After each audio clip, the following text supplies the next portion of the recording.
I'm more expensive. More So, expensive. for example, if may tampo po kayo, you would... Yeah, tsaka malakas boses niya eh. Pag si Kiko, medyo emotional, at nagtaas ng boses, ang lakas ng boses. Pang ano, entablado, pag nangangamba niya. Eh ngayon, ang di niya naisip, nag-asawa siya na nagsushow sa Araneta. Kaya medyo mataas yung sagutan namin. Pero bihira kasi matagal na kami mag-asawa. And I don't back down. I am Elaine's daughter. So, no, but seriously, marunong na kami mag-usap ngayon kahit nag-aaway kami. And we know how to say sorry now. Dati ako, Diyos ko, marami na kaming mga muntikan, di ba? Now we're much better. Kasi siguro it comes with maturity also. Right. Yeah. Thank you. Thank you, Kate. Ito maganda naman ang question. Huwag ka naman politika, ha? Bigs, ha? Ano? Fruit cocktail naman tayo. Kabayo. Geometric, okay. Horses naman tayo. Okay. Congrats May po. Hermes ka. Top man. Charot. Congrats po. Thank you, sweetheart. Dun sa, habang nanood ako sa movie, napatili ako dun sa eksena naghalikan kayo. Ayan na. Ni Mr. Okay, ni Richard Gomez. How was it? Hindi ba awkward? Very, very tame.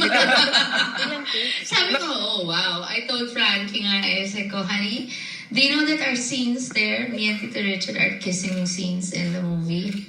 I just have to tell you, they're like 100% tamer than all the kissing scenes we've done before. But you can watch na. You're an adult na next month, so I'll let you watch Minsan Malaki Tayo. But I think also, may I just say, I think a lot of people thought, since this was a reunion movie, in the beginning, our fans thought it was going to be a Sharon Richard movie. Right. Because we would get a lot of questions, even on social media, na, is it going to be like Minsan Malaki Tayo? Is there going to be a bed scene? Is there going to be a love scene? Are there going to be kissing scenes? And ganyan. And we would say it's a family movie. But we couldn't expound, syempre. So now they see it so wholesome and ganyan. So it's really a team effort. So we don't take credit for it. It's not really a Sharon Richard movie. It's a family movie. It's a Sharon Richard, Catherine, Lisa, Lorena, Freddie Webb, Joros Gamboa, Tom Musguera movie. But since it was tame, Ate Shawi, how many takes? Which one? Yung kiss niyo ni Richard. Kung ano na kailangan, mga dalawa. Wow. Ilang shots lang, ganun. Ilang shots. Napaka-tame na namin. Smack na nga. Napaka-tame na ni Mayor. Right.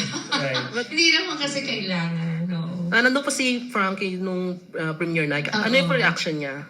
Okay lang kasi napanood din yung Unexpected Divorce. Yeah. Ay, mas mahaba yung, mas may kiss doon. Kahit hindi masyadong, tame pa rin, pero mas tame to. So, okay lang sa kanya. Diyos ko, millennial na yun. True. And Frankie during pa. the premiere, super banded sila ni Juliana. Actually, they just met, somewhere they just met. Tapos, they were nice to each other when she came. She said, Mama, I met Juliana and she was so nice. So that's so sweet. Sabi ko ganyan. Tapos doon lang sila ulit nakita. At tuwa ako, parang sabi niya, Mom, we're kind of the same. Sabi niya sa kotse nung papuntang reception. Excuse me. So, she's a very nice, I mean, what would you expect? Her mom is Lucy. And, she's just as sweet and soft-spoken. And she's a beautiful girl, very kind, yeah. Frankie likes her very much. And she's also Casey's friend, so. Mas kaedad lang niya si Frankie, so. What are your 3 words for Senator Kika?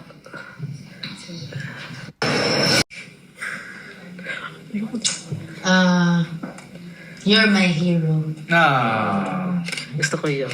I like it. Diba? I thank my husband for loving me. Kasi medyo nung una nalugi pa siya sa akin. Ngayon medyo. I think in the beginning he loved me much more. And then I learned to appreciate him more and more and more.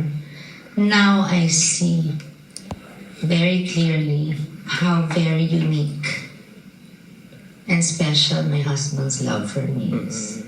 And curious lang po kami, magkano na po yung kinita ng movie?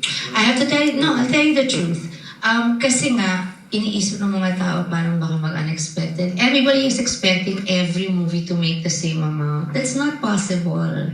This is a family movie. Pag family movie, if you compare it to like The Four Sisters, The Seven Sundays, it's always parang diesel.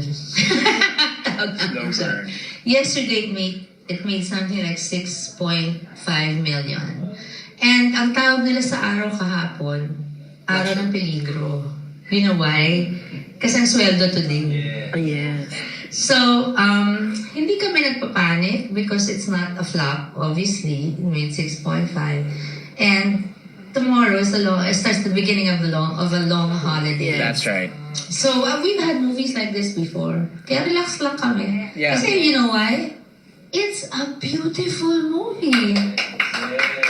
When you have a good product, you put your trust in it. Yeah. And it's a movie for the whole family. Yeah. And it has something for everyone in the whole family. And maybe it's time that, like in Unexpectedly Yours, I think some millennials fell in love with Robin and me because of that movie, because they saw na, okay pala yung mga gatong edad, kaya ganyan sila, because of Julia and Josh na rin, di ba? Parang nadala kami. Ito, lalo na dito rin kasi siguro they also go through the same problems as Kath goes through in this movie, yung character niya. So dito, it's a family movie for lolos, lolas, mommies, daddies, titos, titas, and the kids. So, yung Araw ng Peligro, naka 6.5 kami. Today, it's higher. They're still waiting for the final tally. And then tomorrow, we're hoping it takes off. So we're praying for that. We don't panic when it's like that. It's happened so many times before. And we'd like to thank everybody who went to see the movie. Thank you so much. Thank you. Congrats. Thank you. Thank you, Biggs. Ako, Ate Shawi, nung na-interview ko si Kat, sinabi ko sa kanya, you know what, Kat? Years from now, babalikan mo sa yung maswerte ka nagawa ko itong ganitong klaseng pelikula. Ako, sabi ko rin, pag tinanong mo ako someday ano yung mga pinaka-memorable, this will be one of them. Right. Kasi family ang involved. This I goes want in- my children to watch Right. this. This goes in the line of like Tanging Yaman. Yes, that's the point. This is not minsan minahal kita. This is not walang kapalit. Okay, guys? It's not Sharon Richard, your love story. Let's do a movie and kiss each other in the shower together. Like we did before. Let's have an affair and have a love nest. No. This is a family movie. Maiba naman, syempre. Tama. So, I'm happy. I love this movie. It was beautifully made. You will laugh, you will cry. Most of all, you will leave the theater touched and happy and having learned something. Maybe loving your family members more. Alan? Okay, akala Yes, ko, Alan, akala ko yes. binubulong ni Alan sa Ay, binubulong si Alan, hindi ko maintindihan. Ang hawa ng tanong mo. Alan, here we go. Okay, Shawi, Yes. so it's a family movie, di ba? It is, yes. Tapos how related po yung, di ba dumating sa point, sabi nyo kanina parang nag-mature na yung relationship niyo ni Senator Kiko. Dumating din ba sa point that, yung dumating sa point na you wanna end up the relationship? Many and times. how you overcome it po? And Many paano yun times. nasalwa po yung Many relationship? times sumabot sa kinausap ko na yung mga anak ko, gano'n.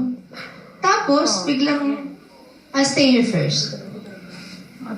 Come to think of it, parang yung nangyari na si Christy dahan-dahan, nililigawan niya ulit si Rick na pasimple, sinisilbihan niya, pinapakita niya, hindi, kaya ko naman, mahalin mo ko ulit. Ito, nag-effort kaming dalawa. My husband, up to this day, I'll tell you, every single night, pag maaga siya umuwi, since the day we got married, he lights a candle and prays outside. Siya mag-isa. He has a prayer area. So, tsaka we pray all the time as a family. It's important eh. It's important. We eat together. We're such a family na we are strong as a family. And when we realize that, say ko, you know what? You dork, I can't live without you.